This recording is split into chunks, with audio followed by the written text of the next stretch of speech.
أن أصلي لله تعالى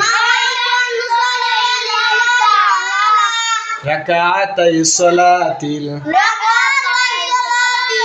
الفجر سنة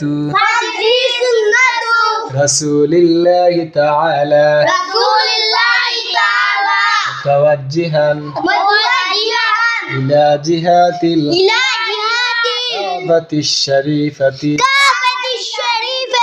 الله أكبر